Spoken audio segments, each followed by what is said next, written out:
Why Alex Pereira is gonna beat Sean Strickland. After only having 2 fights in the UFC, Alex Pereira is getting fast-tracked and will be facing the number 5 ranked middleweight in Sean Strickland, and there's already been reports coming out saying that whoever does win this matchup will face Israel Adesanya for the belt if Israel Adesanya does retain it. But quickly before we get the video started, for those of you who may not know, I'm Juicy MMA, I make opinionative MMA content, and if you guys enjoy videos similar to this, hit that subscribe button, that like button, and that post notification bell. But anyways, let's get into it.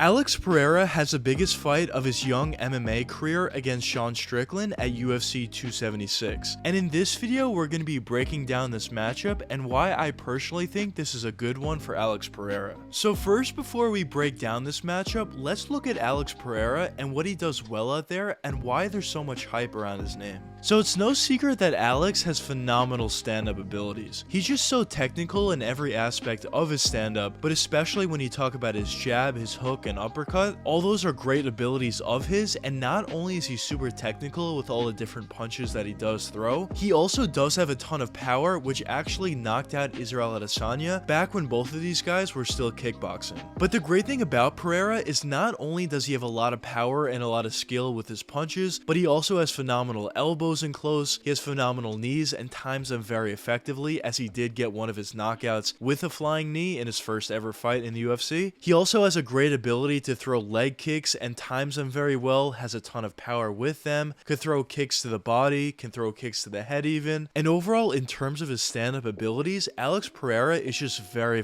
high level. And although he has very limited time in mixed martial arts, it's pretty clear that his stand-up is translating very well to MMA. Now another aspect that Alex has, which is extremely valuable to him, especially considering he doesn't have the best ground game, is the fact that he has pretty good takedown defense, and even if he does get taken down, he does a really nice job at getting back to his feet due to his overall size and just strength. But if the fight were to get taken to the ground, Alex of course isn't necessarily all that good on the ground, mostly due to the fact that he's very new to MMA and hasn't necessarily worked on a lot of skills on the ground, and it just doesn't come natural to him. But in this matchup against Sean Strickland, that's most likely not going to be an issue for him, as I don't see Strickland being able to take Alex Pereira down, and even if he were to take him down, he's probably not going to be able to hold him down. And of course, Sean is mostly a striker anyway with some wrestling ability, but the fact that he's mostly a striker would most likely mean that he would like to keep the fight on the feet anyway. But now let's move on to Sean Strickland and see what he does well out there. So as I mentioned before, Sean Strickland is definitely a very good striker. He has a nice ability to throw his jab, his uppercut, his hook, his cross even, and basically he has all the abilities that you could with your punches. And although Sean doesn't necessarily have an overwhelming amount of power, he definitely does have power, but overall how he hurts his opponents is his timing and overwhelming them as well. Now in terms of his kicks, Sean Strickland definitely has an ability to throw kicks and throws them pretty well to the body at times, but he doesn't necessarily throw them all that often, and Sean is mostly a boxer out there. Now in terms of his stand-up defense, he definitely has very good stand-up defense, which is definitely going to be a benefit to him, especially when facing a guy like Alex Pereira with all the power that he does have. But one thing that Sean really does struggle with is he doesn't check kicks whatsoever, which is going to be a huge issue for him in this fight against Alex. As I mentioned before, Alex does throw lower leg kicks very effectively and throws them very hard. So if Sean's legs are compromised, he wouldn't be able to use that great footwork that he does have to get out of the way, and now it would be easier for Alex Pereira to throw some bombs right down the middle and connect with Sean Strickland's head and potentially knock him out. Now Sean definitely has some abilities on the ground in terms of his wrestling, but of course he doesn't necessarily utilize it all that often, and you may say maybe he would look to use some of those abilities in this matchup due to the fact that Alex Pereira of course doesn't have all that much experience on the ground whatsoever, and maybe that will be true, but I really find it hard to see Alex Pereira being taken down by Sean Strickland, and even if that were to be the case, it's tough for me to see Sean Strickland being able to hold down Alex Pereira. So in my opinion, this fight is probably going to stay on the feet for the most part, and if it were to to stay on the feet, I definitely think it's an advantage for Alex. So as I mentioned before, I do think this fight is probably going to be standing for the most part, and maybe even for the whole fight. And maybe early on, Sean Strickland's stand-up defense would be a huge benefit to him, and maybe he would be doing relatively well early on. But I think as the fight goes on, and as Alex starts to attack Sean's legs, and as he starts to damage those legs, and as Sean's footwork starts to get worse and worse as his legs do get damaged, I think Alex is then going to be able to hit Sean that much easier, and he's eventually going to hit Sean with major bombs. And if you get hit by Alex Pereira multiple times, you're most likely going to go out. So my official prediction for this matchup is I think Alex is going to win by TKO in the second round. Now that might sound crazy to say considering that Sean Strickland is a number 5 ranked middleweight, but I think out of any top 5 opponent, Sean is definitely the best matchup for Alex, considering he's mostly a stand-up fighter, and he's also smaller than Alex, which most people are in the division, so I can't necessarily see him taking him to the ground and holding him down for a long amount of time. But of course, Sean is extremely talented, and people are definitely underestimating his skill, including myself, honestly, to an extent, and he does have paths to winning this fight as well. And those paths would be just get to the scorecards, because I don't necessarily see him knocking out Alex Pereira, but if he consistently wins on the scorecards by throwing his jab consistently, throwing his uppercut, his hook, his cross, and just continues with that great stand-up defense that he does have, and just tried not to get hit by Alex Pereira, at least consistently, I think there definitely is a chance that he could win by decision. And maybe if he mixes in a few takedowns, not necessarily to hold down Pereira, but just to put the thought in his mind that he could take him down, could also be a benefit to Sean as well. But one thing that I will say is I think this fight is going to be very entertaining, and if my prediction is right, and Alex Pereira does win this matchup by knockout, and he does get that title fight against Israel Adesanya, I think he's probably the toughest matchup for Adesanya out of the top 5 guys in his division. And I'm not necessarily saying that I think he would be a favorite over Adesanya, because I definitely don't think so, but I just think he has the best chance out of anybody else in the division, at least at the top of the division at this point. And that might sound crazy to say considering that Pereira has limited MMA experience, but I just think the fact that he's so good on the feet, so long and so strong, would definitely pose some problems for Adesanya. And he has proven in the past an ability to catch Adesanya on the feet, although of course Adesanya wasn't nearly as good as he was back then as he is now. But of course the first thing we would need to focus on is Sean Strickland versus Alex Pereira. But anyways, let me know what you guys think in the comments. Do you think Alex Pereira could win this matchup against Sean Strickland, or do you not think so? But anyways, I hope you guys enjoyed the video, and if you did enjoy it, check one of these 2 videos popping up now, and until the next time, peace out guys.